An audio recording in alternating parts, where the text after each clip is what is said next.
يقدروا يصدوا. هل شريف اكرامي هيقول لعصام الحضري انا اهو انا بتاع المنتخب، ولا عصام الحضري يحرج كوبر واحمد ناجي؟ كل الامور دهيت هنشوفها. كينيس وايمانويل هل هم صفقه رابحه في هذا اللقاء؟ ودائما الاسماعيلي يعمل صفقات رابحه، وصفر اخيرا ابراهيم نور الدين ببدايه يلعب اماميه.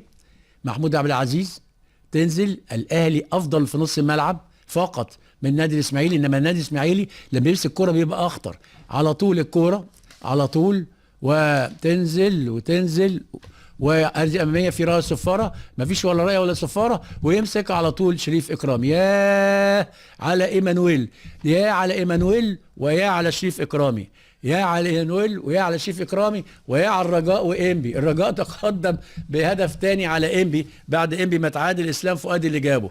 يعني عندنا هنا يعني نشط على طول عبد الحميد بيغذينا. الرجاء تقدم بهدف تاني، وادي فرصة هدف يا ايمانويل يا شريف اكرامي، وفرصة هدف للنادي الاسماعيلي في الدقيقة 28 من زمن الشوط ال الاول. مع بال عبد الحميد جاب لي ان رجاء حط جون. هنشوف الاهلي الاول. يا راجل يا راجل يا راجل يا راجل يا راجل، دماغك ولا رجلك؟ دماغك ولا رجلك؟ ده مين؟ ده عماد متعب حط رجله بدل دماغه تخبط الكوره في المقص وتطلع بره ملعب. اخطر دقيقتين، اخطر دقيقتين في المباراه. انفراد لايمانويل ويضيعها، وادي انفراد نادي الاهلي. عبد الله السعيد، عبد الله السعيد عشان ما بيلعبش بدماغه. ضاعت من فرقتين في دقيقه واحده، واحده من ايمانويل انقذها شريف اكرامي، وواحده لعبد الله السعيد انقذها القائم والعارضه. مره ثانيه النادي الاهلي، وتتلعب الكوره وتصويبه وضربه مرمى للنادي الاسماعيلي. اذا نقدر نقول ان النادي الاهلي لما بيركز بيبقى خطر قوي، وخطورته النهارده في الناس ديت. وليد سليمان، مؤمن، وعبد الله السعيد، وادي كرة من باسم، ده كان طار الراجل، دخل هو كرة جوه الشبكه. انما برضو القدر بيقول له لا، ايمانويل كان ممكن يجيب هدف قبليك. فبالتالي احسن فترات المباراه على طول سعد تتخطف من سعد، مالكش فيها دي يا سعد، انت ايه اللي يجيبك هنا؟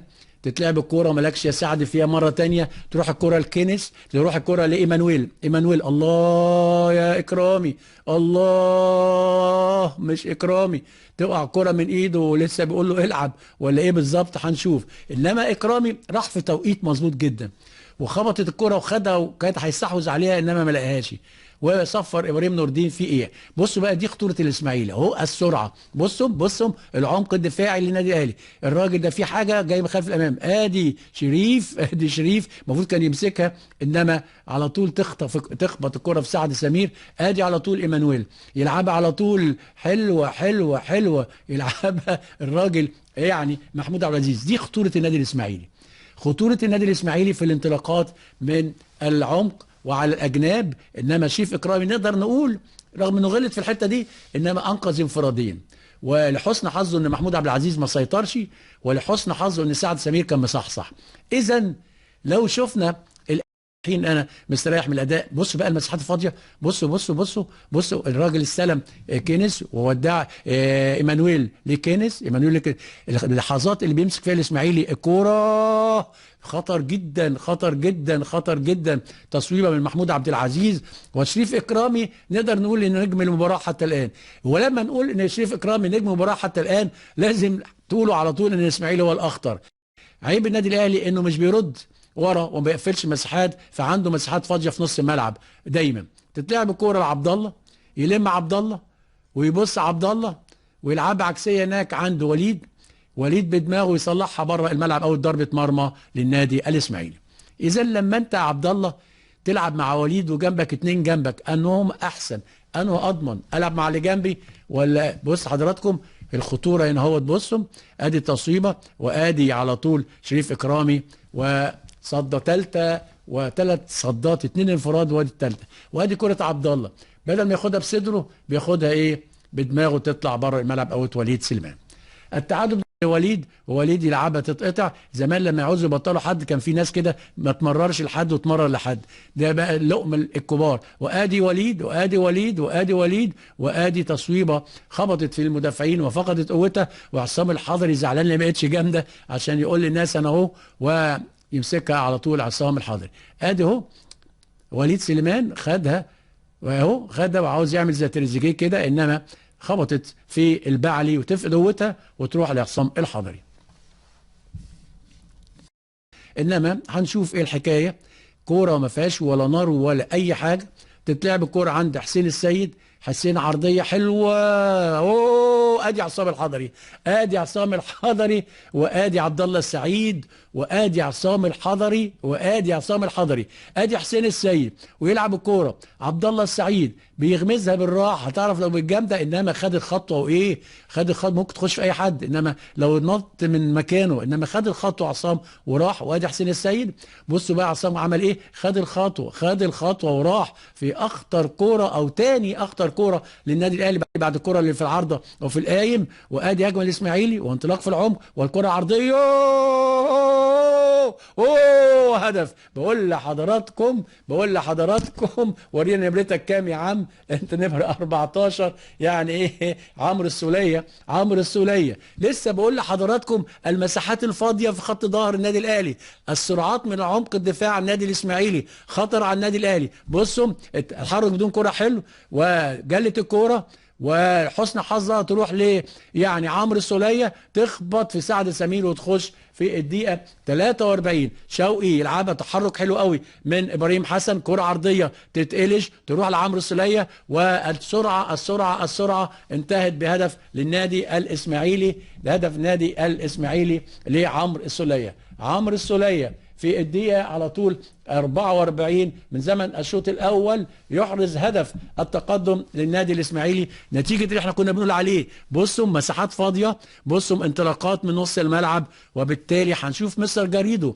ما بين الشوطين هيقول ايه، وهدف للنادي الإسماعيلي لعمرو السولية، وانذار قلع الفانيلا عمرو السولية. عرضيه، اما الاسماعيلي هو اللي بيلعب كرات طوليه، ادي هجمه للاسماعيلي وعلى طول تتخطف الكوره وتروح لحسين السيد، يلم حسين وتروح حسام غالي، حسين تروح لكوره من حسام ويلعبها تخبط وترد، هيلحقها الحضري ما لحقهاش ولا لحقها الحضري ومسكها ويصفر اخيرا ابراهيم نور الدين بانتهاء الشوط الاول بتقدم الاسماعيلي بهدف احرزه عمرو السوليه في الدقيقه 44 من هذا الشوط. فاتت انه في راس حربه جيب جوان، هو مسيطر وضاغط ولكن ما عندوش راس حربه اللي يعمل. هل النادي الاهلي بقى يجيب التعادل من كرات ثابته؟ ده اللي عايش عليها لغايه دلوقتي. ضربه ركنيه للنادي الاهلي، وادي وليد وحسام غالي والكل داخل المنطقه، وعبد الله السعيد يلعب على طول، ده ضربه حره مباشره وتتلعب الكوره وتنزل وضربه جزاء. بقول لحضراتكم هل النادي الاهلي يجيب هدف التعادل من كره ثابته؟ جابها على طول مؤمن زكريا، حته شراب اهو، واكل الراجل اللي لسه نازل عمر الوحش يا عيني. اول لمسه مؤمن زكريا اللعيب الحريف اخذوا واحده كده وضربه جزاء صحيحه للنادي الاهلي. اذا زي ما توقعنا، هل يتعادل النادي الاهلي من كره ثابته؟ واحد يقول لي ما تقعد ساكت يا عم هي لسه اتلعبت، ادي مؤمن اهو وادي مؤمن اهو وادي ضربه الجزاء اللي عملها ابراهيم نور الدين ضد عمر الوحش. مين اللي هيشوط الكره دي؟ اللي هيشوطها مؤمن زكريا. هل وجه عصام الحضري؟ هل عصام الحضري يقول انا اهو؟ هل مؤمن زكريا يقول انا اهو؟ ومؤمن اللي قال انا اهو.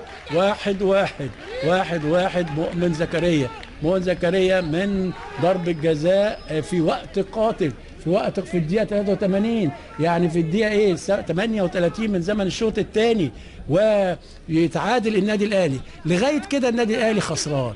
واحد يقول لي ايه الحكايه بقى؟ اقول له لازم يكسب عشان يخش يعوض النقاط اللي بينه انبي والزمالك، وهنشوف هل النادي الاهلي يقدر في الوقت اللي فاضل انه يحط هدف تاني، ولا الاسماعيلي يخطفه بهدف تاني، ولا تنتهي المباراه بالتعادل واكنك ابو زيد ما غزيت.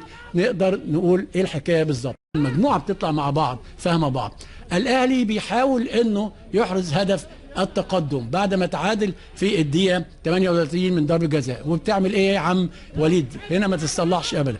انما بالشكل اللي انا شايفه كده ممكن الاهلي يحرز هدف التقدم طالما ان الاسماعيلي ضرب لخمه وما عندوش فكر هجومي في الشوط الثاني خالص، وتتلعب الكوره اهو وتوصل وتروح لحازم.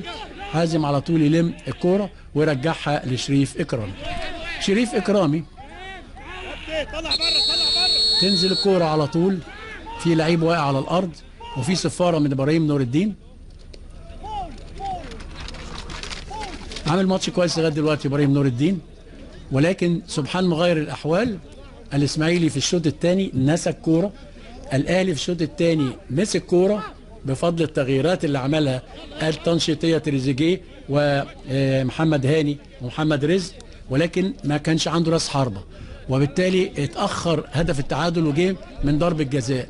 النادي الاسماعيلي ما عندوش اي ناحيه تمريريه صح الا في الشوط الاول بس، والاثنين الافارقه كينيس وايمانويل مره واحده كده نزل عليهم سهم الله، وبالتالي هنشوف ايه الحكايه في احرج لحظات المباراه.